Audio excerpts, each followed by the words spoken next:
Face à l'augmentation des cas de Covid, le premier hôpital universitaire de la capitale s'organise.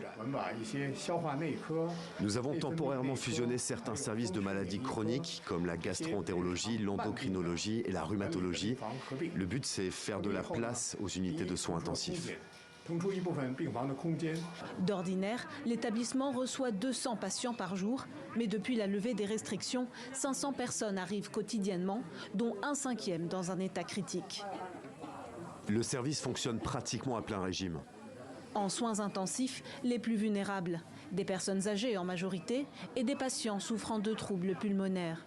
Alors, quand des décès surviennent, le lien avec le Covid reste difficile à établir. En cause aussi, une nouvelle méthode de calcul. Depuis début décembre, seuls 6 décès ont été officiellement imputés au Covid par les autorités chinoises.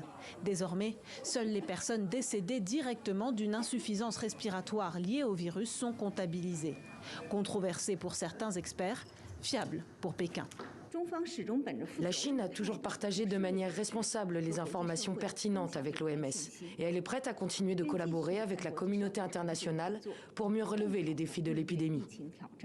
Une épidémie que le pouvoir chinois qualifie de prévisible et contrôlable. Pour désengorger les hôpitaux, les autorités ont mis en place ces cliniques de fièvre. Hiver oblige, un grand nombre de personnes présentent des symptômes grippaux sans qu'il s'agisse forcément du Covid. Le nombre de patients atteints du Covid est passé de 300 à 240 avant-hier. Aujourd'hui, il est estimé à environ 100. La diminution du nombre de patients est très nette. Dans ce pays de près d'1,5 milliard d'habitants, la fin du dépistage obligatoire rend impossible l'estimation du nombre de personnes positives au Covid-19. Mais à l'est du pays, dans la ville de Qingdao, le responsable municipal de la santé a enregistré jusqu'à 530 000 nouveaux cas par jour. Selon certaines études, censurées par Pékin, le gouvernement chercherait à minimiser la gravité de la vague de contamination.